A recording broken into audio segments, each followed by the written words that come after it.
प्यारे विद्यार्थियों, साथियों, सबको मेरा बहुत बहुत नमस्कार।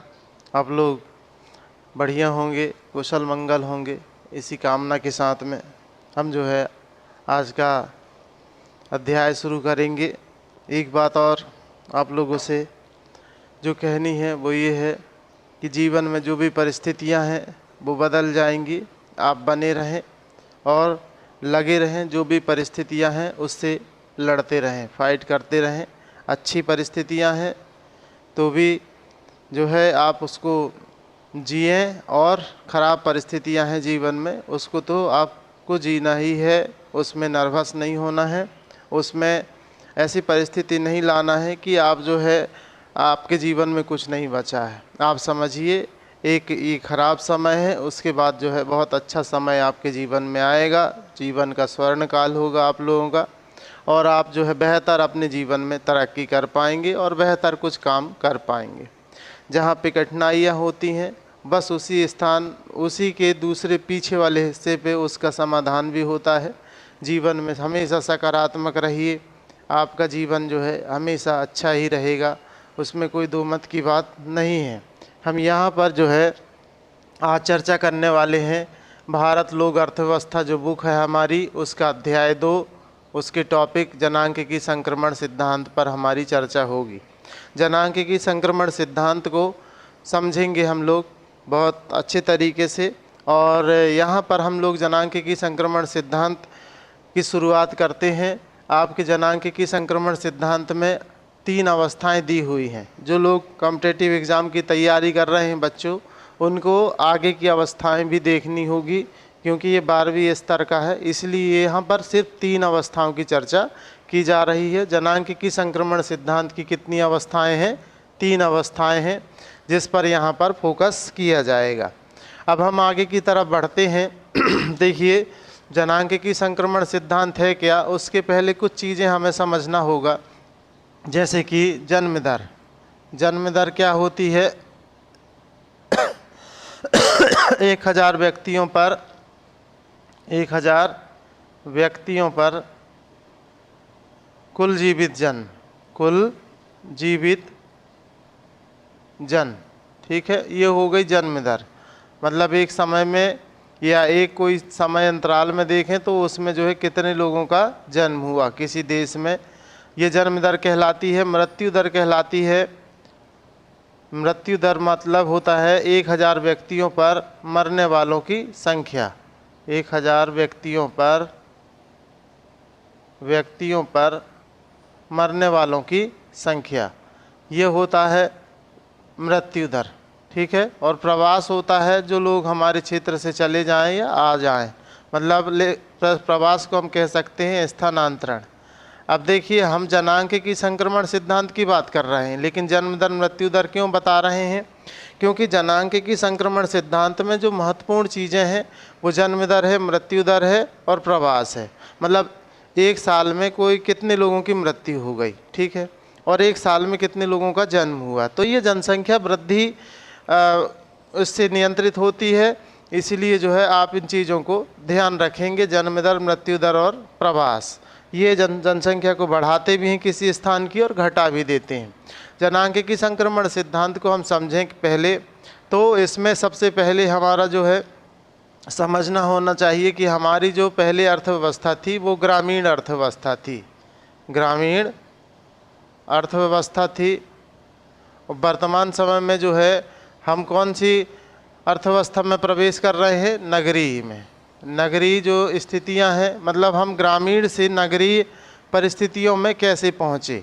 हम ग्रामीण थे, धीरे धीरे विकास होता जा रहा है, और विकास के फलस्वरूप जो जनसंख्या है उसमें परिवर्तन आ रहा है। उसमें क्या परिवर्तन आ रहा है? ग्रामीण जनसंख्या का जो प्रतिशत है वो कम हो रहा है, और नगरीय जनसंख्या का प्रतिशत क्या हो रहा है? अधिक हो रहा है।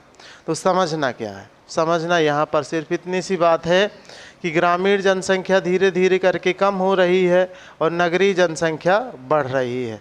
अब ग्रामीण जनसंख्या और नगरीय जनसंख्या का जनांकिकी संक्रमण सिद्धांत में क्या काम है? समस्या है कि हम जब ग्रामीण अर्थव्यवस्था की अगर जनसंख्या की बात करें तो ये जो है ऐसी स्थिति को दर्शाता है जहाँ पर शिक्षा की व्यवस्था कम। शिक्षा व्यवस्था क्या है? कम है। यहाँ पर अगर नगरीय स्थिति को देखें तो यहाँ शिक्षा व्यवस्था क्या है?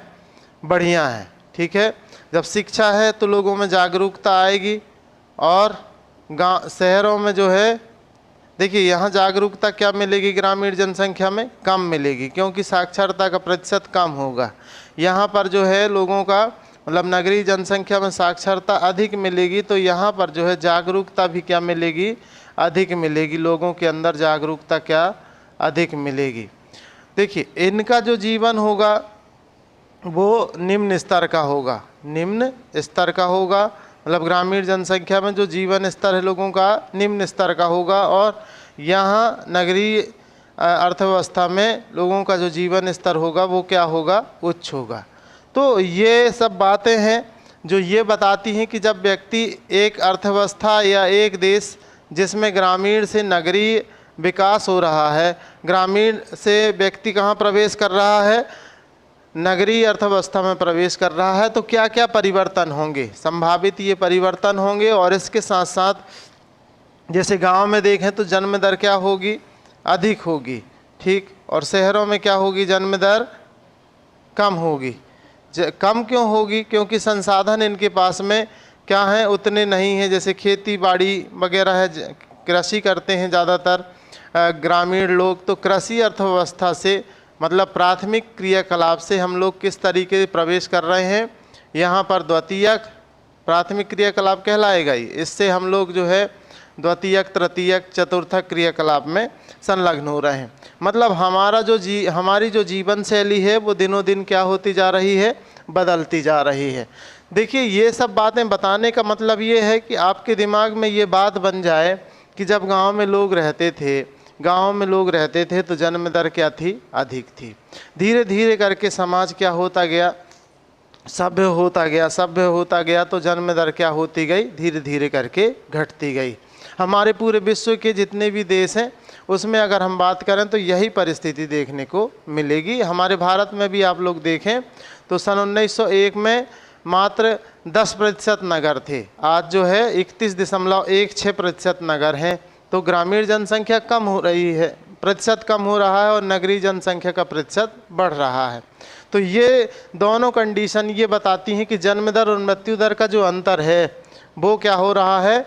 अब घटता जा रहा है। मतलब कि एक नए कॉम्बिनेशन पे आ रहा है। देखिए कहीं पर भी जनसंख्या जो ग्रोथ करेगी वो किस तरीके से करेगी, इस बात को समझें। यहाँ पर जो जनसंख्या ग्रोथ करती है वो कैसे करती है? जैसे कि जन्म दर है, 1000 लोगों पर कितने लोगों का जन्म हुआ? ठीक है, मान लीजिए कि बात पुराने समय की बात करें तो मान लीजिए कि बात 12 लोगों का जन्म हुआ, लेकिन उसमें से पता चला कि मृत्यु कितने लोगों की हो गई? 10 लोगों की हो गई। तो यहाँ पर जो जनसंख्या वृद्धि है वो कितनी होगी? मात्र 2 होगी। मतलब 2 व्यक्ति सिर्फ शेष बच जाएंगे। यहाँ पर जनसंख्या की वृद्धि होगी क्या? बताएं आप लोग। नहीं होगी। आंसर आपको मिल ही गया होगा। तो पहले जनसंख्या की वृद्धि नहीं होती थी, फिर बाद में सुविधाएं बढ़ी। सुविधाओं के बढ़ने के कारण से क्या स्थिति निर्मित हुई कि जन्म दर तो कम हुई, थोड़ी कम हुई, लेकिन मृत्यु दर क्या हो गई? बहुत कम हो गई। जैसे कि मान लीजिए कि बात 5 बच्चों का जन्म हुआ तो उसमें जो है 2 बच्चों की मृत्यु हुई, बचे कितने? 3। अब यहाँ पर जो है जनसंख्या क्या होगी? बढ़ेगी। ये परिस्थिति ऐसी बन गई कि 3 बच्चे जो है बचे हुए हैं। अब यहाँ देखें जन्म दर तो कम हुई है थोड़ी, लेकिन मृत्यु दर बहुत कम हो गई। तो ये जो परिस्थिति है ये जनसंख्या की ये देखने के लिए हमें मतलब इस अंतर को हमें प्रदर्शित करती है कि इस स्थान पर द्वितीय अवस्था में जनसंख्या बढ़ेगी। तीसरी जो अवस्था है वहाँ देखें अगर हम लोग कि 2 बच्चों का जन्म होता है और 2 मतलब बच्चे जो हैं दोनों की दोनों स्वस्थ हैं और जीवन अपना जितना भी है उसको जीवन जी रहे हैं। देखिए आज कितना सुविधाएं लोगों की बढ़ गई हैं, टीकाकरण होने लगा, स्वास्थ्य सुविधाएं हो गई, पोषण आहार मिलने लगा, सभी प्रकार की सुविधाएं बढ़ गई, तो मृत्यु दर बहुत कम हो गई है और जन्म दर भी लगभग कम है। तो ऐसी स्थिति में भी क्या कंडीशन बनती है? जनसंख्या 2 ठीक है का जन्म हुआ और मृत्यु नहीं हुई, मान लीजिए कि बात 0.5 लोगों की हुई, बहुत कम लोगों की जनसंख्या हुई, तो यहाँ सिर्फ और सिर्फ देखें मतलब कि ये 1.5 लोग ही बचे हुए। अब ऐसा तो होता नहीं कि 1.5 लोग हों, लेकिन एक समझाने के हिसाब से आपको बता रहे हैं कि मृत्यु दर घट जाती है। तो जनसंख्या की वृद्धि में जन्म दर और मृत्यु दर का बहुत बड़ा योगदान होता है। अब जनांकिकी संक्रमण सिद्धांत की हम 3 अवस्थाओं की ओर चलें तो जनांकिकी संक्रमण सिद्धांत की कितनी अवस्थाएं होती हैं? 3। कौन कौन सी अवस्था होती है? प्रथम अवस्था जनांकिकी संक्रमण सिद्धांत की, द्वितीय अवस्था और जनांकिकी संक्रमण सिद्धांत की तृतीय अवस्था। इन 3 अवस्थाओं को हम लोग समझेंगे। जनांकिकी संक्रमण सिद्धांत की प्रथम, द्वितीय और तृतीय अवस्था के बारे में हम समझेंगे। यहाँ पर हम पहली बात कर लेते हैं जन्म दर और मृत्यु दर। जनांकिकी संक्रमण सिद्धांत की प्रथम अवस्था में जन्म दर क्या होती है? अधिक होती है, और मृत्यु दर भी क्या होती है? अधिक होती है। मृत्यु दर भी अधिक होती है, मृत्यु दर अधिक। ठीक है, तो आप लिखेंगे यह विकास की या मानव विकास की जो अवस्था है, इसमें मानव का जीवन स्तर निम्न होता है, सुविधाओं का अभाव होता है। सीधा सीधा देखें, जन्म दर क्या होती है? अधिक होती। मृत्यु दर क्या होती है? अधिक होती है। तो ऐसी स्थिति में जनसंख्या वृद्धि नहीं होती, जनसंख्या वृद्धि नहीं होती है। तो ये स्थिति कहलाती है जनांकिकी संक्रमण सिद्धांत की प्रथम अवस्था। सभी देश विश्व की लगभग 200 साल या 100 साल पहले इसी स्थिति पर थे। ठीक है, इसको अब हम लिखेंगे कैसे? आप लोगों के सामने सबसे बड़ी समस्या ये होती है कि हम लिखेंगे कैसे। तो देखिए, आप लिखेंगे जनांकिकी संक्रमण सिद्धांत की, जनांकिकी संक्रमण सिद्धांत की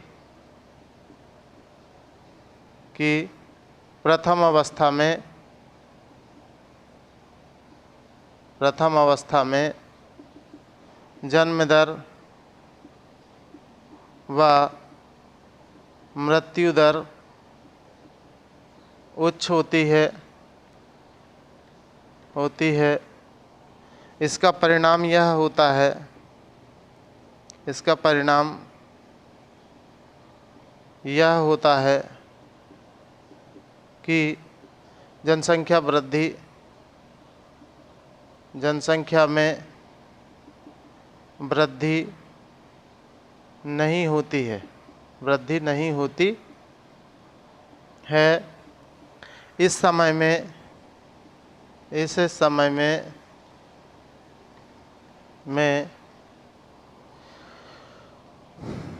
सुविधाओं का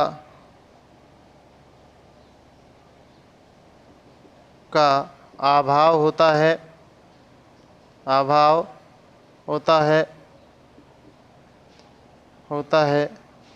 चिकित्सा सुविधा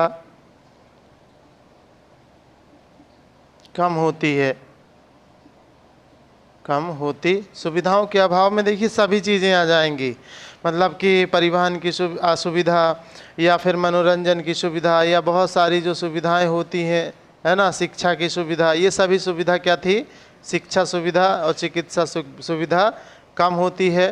परिणाम स्वरूप आप ज़्यादा लिख लेंगे, परिणाम स्वरूप लोगों का जन्म तो ज़्यादा होता है किंतु अभाव के कारण से मृत्यु भी अधिक होती है। लिख लेंगे आप लोग, इसी सेंटेंस को लिख लीजिएगा। ये हो गया आप लोगों का प्रथम अवस्था का स्पष्टीकरण। जन्म दर अधिक, मृत्यु दर अधिक, जनसंख्या में वृद्धि कम। ठीक है, जनसंख्या वृद्धि क्या होगी? कम होगी। जनसंख्या वृद्धि क्या होगी? कम होगी। अब हम दूसरी बात करें जनांकिकी संक्रमण सिद्धांत की द्वितीय अवस्था। तो यहाँ पर फिर अंतर देखें हम लोग, जन्म दर और मृत्यु दर क्या होगी? जन्म दर, मृत्यु दर। देखिए, जन्म दर थोड़ी कम होती है, थोड़ी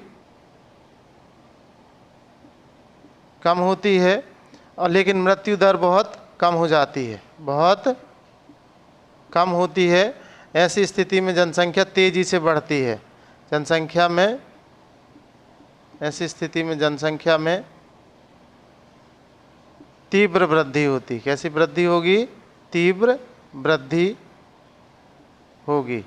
यहाँ जनांक की संक्रमण सिद्धांत को हम इस टेबल में ड्रॉ करके भी हम बता देते हैं। अगर हम तीनों अवस्थाओं की चर्चा करें, देखें अगर, तो तीनों अवस्थाओं को देखेंगे। जनांक की संक्रमण सिद्धांत की तृतीय अवस्था, यहाँ पर लाइन खींचने की खैर ज़रूरत नहीं पड़ेगी। ये है समय जो हमेशा ग्रोथ करता रहता है ना, आगे की तरफ बढ़ता रहता है। और इस तरफ अगर हम लिख लें जन्म दर और मृत्यु दर, इस वाले दंड में जन्म दर व मृत्यु दर, व क्या लिख लें, मृत्यु दर। अब यहाँ पर हम जो है चार्ट बना लेते हैं। देखें आप लोग कि प्रारंभिक अवस्था जो थी वहाँ जन्म दर और मृत्यु दर क्या थी, अधिक थी। जन्म दर भी अधिक थी और मृत्यु दर भी क्या थी, अधिक थी। तो यहाँ देखें ये इसमें जन्म दर क्या थी, प्रथम अवस्था में अधिक। यहाँ शुरुआत में हम जन्म दर बना रहे हैं, लेकिन फिर धीरे धीरे करके जन्म दर क्या होती गई, कम होती गई। जन्म दर थोड़ी कम हुई। जन्म दर क्या हुई, थोड़ी कम हुई। जन्म दर थोड़ी कम हुई। ठीक, दूसरी चीज़ को हम बनाते हैं मृत्यु दर को। तो मृत्यु दर को देखें तो ये जन्म दर हो गई। जन्म दर और मृत्यु दर क्या थी, दोनों लगभग शुरुआती दौर में अधिक थी।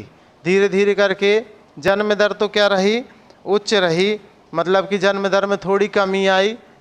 लेकिन ये जो हमने रेड पेन से बनाया ये होगा जन्म दर, ठीक है। और दूसरी अवस्था जो हुई जन्म दर के बाद जो मृत्यु दर की बात करें, इसमें क्या हुआ कि जन्म दर के बाद मृत्यु दर में बहुत गिरावट दर्ज हुई, बहुत गिरावट दर्ज हुई। तो ये जो अवस्था है दूसरी अवस्था, ये मतलब कि ये हो गई मृत्यु दर। अब यहाँ पर जो है जनसंख्या वृद्धि की स्थिति निर्मित होती है, जनसंख्या विस्फोट की स्थिति, जब जन्म दर क्या हो, अधिक हो, और मृत्यु दर क्या हो जाए, अधिक हो जाए। जैसे भारत जैसे देश की अगर बात करें तो सन 1951 से सन 1981 का जो समय है इसको जनसंख्या विस्फोट का समय कहते हैं। तो जनसंख्या विस्फोट क्यों कहते हैं कि मतलब आशातीत जितना हम सोच रहे थे उससे ज़्यादा जनसंख्या बढ़ गई। उसका कारण था सुविधाएं बढ़ गई, चिकित्सा सुविधा, स्वास्थ्य सुविधा, परिवहन सुविधा सभी बढ़ी। तो ये अवस्था हमें प्रथम अवस्था ये बताती है कि यहाँ जनसंख्या में वृद्धि नहीं होगी या कम होगी।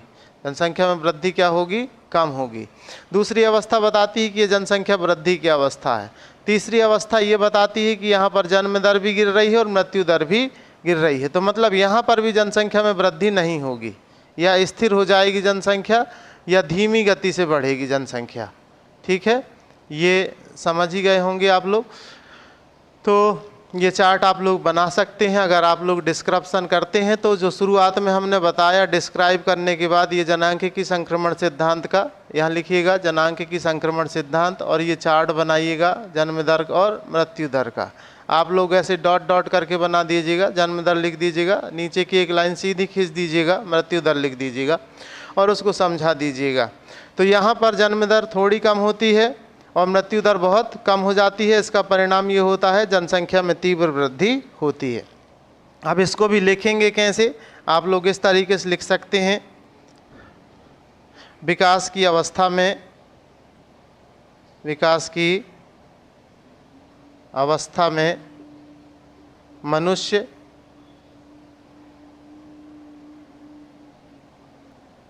ग्रामीण अर्थव्यवस्था से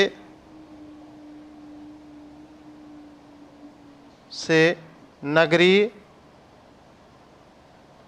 अर्थव्यवस्था, या ऐसा लिख सकते हैं विकास की अवस्था में मनुष्य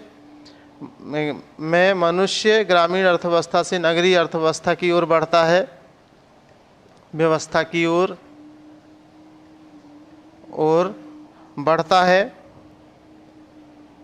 बढ़ता है। सभी सुविधाएं, मतलब कि आप लिख लेंगे चिकित्सा, परिवहन, मनोरंजन, आधारभूत आवश्यकताएं,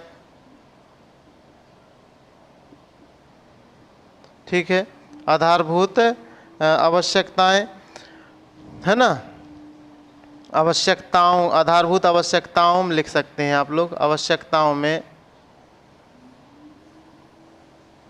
का या आधारभूत आवश्यकताएं बढ़िया, मतलब ये कह सकते हैं वृद्धि हो जाती है, में वृद्धि हो जाती है, हो जाती है।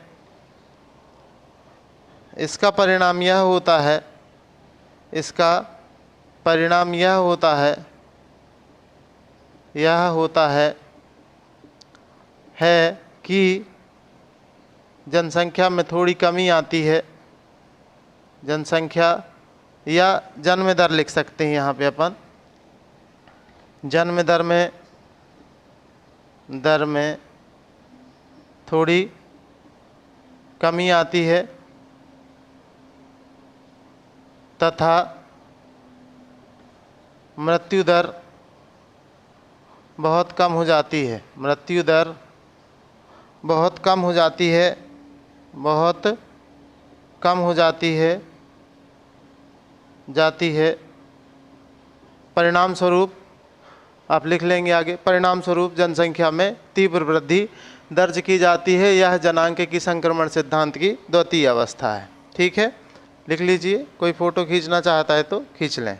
इसके बाद हम आगे की तरफ बढ़ते हैं जनांक संक्रमण सिद्धांत की तृतीय अवस्था की ओर। तो जनांक संक्रमण सिद्धांत की जो तृतीय अवस्था है वह भी उसी तरीके से है जिस तरीके से आप जो है इनको समझे वैसा ही आपको समझना है। तृतीय अवस्था में भी क्या होती है, जन्म दर भी गिर जाती है। अब जन्म दर क्या हो गई, कम हो गई, और मृत्यु दर भी क्या हो गई, मृत्यु दर भी कम हो गई। जन्म दर भी कम और मृत्यु दर भी कम। ऐसी स्थिति में जनसंख्या बढ़ेगी धीमी गति से, धीमी गति से बढ़ेगी या स्थिर हो जाएगी। ठीक है, तो जन्म दर अब लिखेंगे कैसे इसको, देखिए जन्म दर आप लिखेंगे विकास की निरंतर प्रक्रिया में मनुष्य का की सुविधाओं में विस्तार होता रहता है, विस्तार होता है। देश के नागरिक समझदार होते हैं या जागरूक होते हैं, जागरूक होते हैं तथा सुविधाओं का विस्तार होता है। देश के नागरिक जागरूक होते हैं। इसका परिणाम यह होता है, इसका परिणाम यह होता है कि जन्म दर व मृत्यु दर में बहुत कमी आ जाती है या कम हो जाती है, ऐसा लिख लें आप लोग, बहुत कम हो जाती है तथा जनसंख्या इस दौरान या तो धीमी गति से बढ़ती है, धीमी गति से बढ़ती है या स्थिर होती है, या जनसंख्या स्थिर होती है। जनसंख्या स्थिर होती है, स्थिर हो जाती है। इसे जनांक संक्रमण सिद्धांत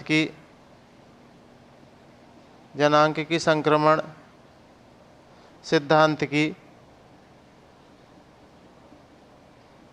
तृतीय अवस्था कहते हैं। ठीक है, जनांक संक्रमण सिद्धांत की कौन सी अवस्था कहलाती है, तृतीय अवस्था कहलाती है।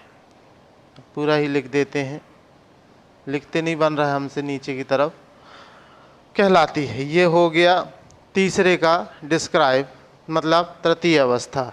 ठीक है, आप लोग लिख लीजिएगा और बहुत अच्छी तरीके से समझ लीजिए। इसमें कुछ नहीं है, जन्म दर मृत्यु दर को बस एक्सप्लेन करते रहें, आप लोग बहुत अच्छा एक्सप्लेनेशन कर सकते हैं। अच्छा, यहाँ पर जो है हम तृतीय अवस्था के बाद चतुर्थ अवस्था की भी बात बताते हैं आप लोगों को। हालांकि आप लोग लिखेंगे नहीं इसको आप लोग, क्योंकि आप लोगों के सिलेबस में नहीं है। समझ लीजिए, जो विद्यार्थी हमारे साथ में कॉम्पिटिटिव एग्ज़ाम वाले जुड़े हैं वो देख लें इसको। चतुर्थ अवस्था में क्या होता है, जन्म दर कम होती है और मृत्यु दर बहुत कम हो जाती है, बहुत कम हो जाती है। मतलब एक का भी क्या हो रहा है, जन्म हो रहा है। एक व्यक्ति का तो क्या हो रहा है, धीरे धीरे करके जन्म हो रहा है। ये होता है विकसित राष्ट्रों में, जहाँ पर जितने बच्चों का जन्म नहीं होता है, मतलब एक बच्चों का अगर जन्म हो रहा है तो लगभग 2 लोगों की मृत्यु हो जा रही है। तो यहाँ पर जनसंख्या बढ़ने के बजाय क्या होने लगती है, घटने लगती है। क्योंकि भाई जन्म कितने लोगों का हुआ, 1, और 2 लोगों की मृत्यु हो गई। अब आप ये ना सोचें कि जन्म 1 का हुआ है तो 2 का कैसे, भाई वहाँ देश में नागरिक भी तो रहते हैं, तो सभी नागरिकों में से की बात हो रही है। तो विश्व के कुछ ऐसे विकसित राष्ट्र भी हैं जो इस अवस्था में प्रवेश कर रहे हैं। इसको कहते हैं इसको बोलेंगे जनसंख्या में कमी आने, मतलब कि जनसंख्या धीरे धीरे करके क्या होने लगी, देशों की कमी आने लगी। जो विकसित राष्ट्र थे, जहाँ के नागरिक बहुत समझदार हो गए, तो उन्होंने जो है ये रुचि नहीं दिखाई कि हमें बच्चों को जन्म देना है, ठीक है। तो इसलिए जो है जनसंख्या बढ़ने के बजाय क्या हो जाती है, इस स्थान पर घटने लगती है, जनसंख्या की ऋणात्मक वृद्धि हो जाती है शुरू। इसको जो है जनांकिकी संक्रमण सिद्धांत की चतुर्थ अवस्था कहते हैं। लेकिन आप कितना लिखेंगे, 3 लिखेंगे और बढ़िया से अपनी तैयारी कर लेंगे। ये शुरुआत में इंट्रोडक्शन लिखिएगा, डायग्राम बनाइएगा, उसके बाद जनांकिकी संक्रमण सिद्धांत की प्रथम अवस्था को समझाइएगा, द्वितीय अवस्था को समझाइएगा, तृतीय अवस्था को समझाइएगा। उम्मीद है आप लोगों को अच्छे से समझ में आ गया होगा। पढ़ लीजिएगा, महत्वपूर्ण विषय वस्तु है। इस साल अगर महत्वपूर्ण नहीं है तो जो आने वाले समय है आप लोगों का, उसमें जब आप तैयारी करेंगे तो यहाँ से प्रश्न पूछे जाते हैं प्रतियोगी परीक्षाओं में। तो ये बहुत इम्पोर्टेंट टॉपिक है। बहुत बहुत धन्यवाद आप लोगों को।